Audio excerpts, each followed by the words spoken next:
గర్భాశయంలో గడ్డలు ఉన్నాయా? ఇవి ఏమైనా క్యాన్సర్కి దారితీస్తాయా? అది ఆల్రెడీ క్యాన్సర్ కింద మారాయా? దీనివల్ల ఏమైనా ప్రాణానికి ప్రమాదం ఉందా? చాలామంది విమెన్కి ఈ డౌట్స్ ఉంటాయి అన్నమాట. ఈ వీడియో మీ గురించే.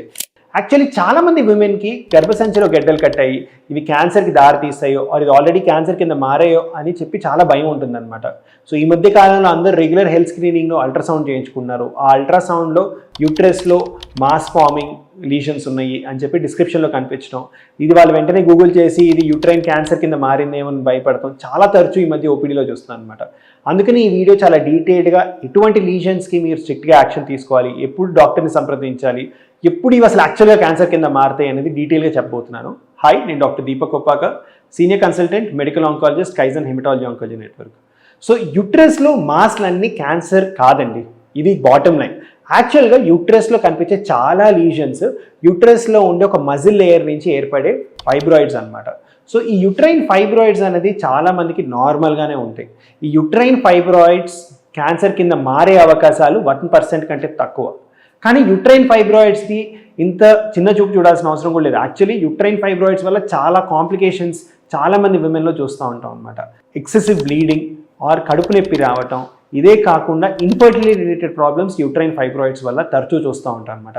సో వాటికి కూడా యూట్రైన్ ఫైబ్రాయిడ్స్ని తీయాల్సిన ట్రీట్మెంట్స్ చాలా వరకు అవసరం కూడా పడతాయి వీళ్ళకి. సో యూట్రైన్ ఫైబ్రాయిడ్స్ క్యాన్సర్ కింద మారే అవకాశాలు మాత్రం చాలా తక్కువ, 1% కంటే తక్కువ.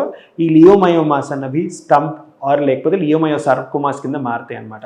అది ఎప్పుడు సస్పెక్ట్ చేయాలి అంటే, ఈ యూట్రైన్ ఫైబ్రాయిడ్స్ ఉన్న వాళ్ళు సడన్గా విపరీతమైన కడుపు నొప్పి వచ్చినా ఆర్ బ్లీడింగ్ వస్తున్నా, ఎక్కువగా బ్లీడ్ అవుతున్నా పీరియడ్స్ టైంలో, ఆర్ నెలలు ఆగిపోయిన తర్వాత పోస్ట్ మినోపాజల్ బ్లీడింగ్ కనుక వస్తున్నా వీళ్ళకి, ఆర్ యూట్రైన్ లైనింగ్ అంటే యూట్రస్లో కూడా లైనింగ్ ఉంటుందన్నమాట, ఎండోమెట్రియల్ లైనింగ్ థిక్నెస్ పెరిగినా వీళ్ళని ఖచ్చితంగా డాక్టర్ సంప్రదించాల్సిన అవసరం ఉంది. వీళ్ళు ఖచ్చితంగా కన్సల్ట్ చేసి డాక్టర్ ప్రాపర్గా ఆ లీజన్స్ని ఇవాల్యుయేట్ చేస్తారనమాట.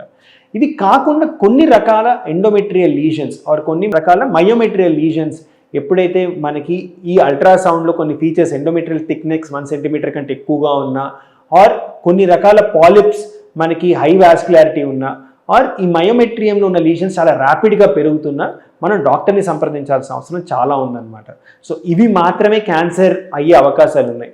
నార్మల్గా చాలా ఏళ్ల తరబడి ఉన్న ఫైబ్రాయిడ్స్ క్యాన్సర్ కింద మారే అవకాశాలు చాలా తక్కువగా ఉంటాయన్నమాట. సో భయపడకండి. కరెక్ట్గా మీరు వెళ్ళి ఈ ఫైబ్రాయిడ్స్ ఉన్నప్పుడు మీ డాక్టర్ని సంప్రదించి దీనికి సంబంధించిన సింటమ్స్ కనుక మీకు ఏమైనా వస్తే మీ డాక్టర్ ఆర్ మీ గైనకాలజిస్ట్ మీకు ట్రీట్మెంట్ చేస్తారు. లేకపోతే వీటిని ఇగ్నోర్ చేసినా సరిపోతుంది.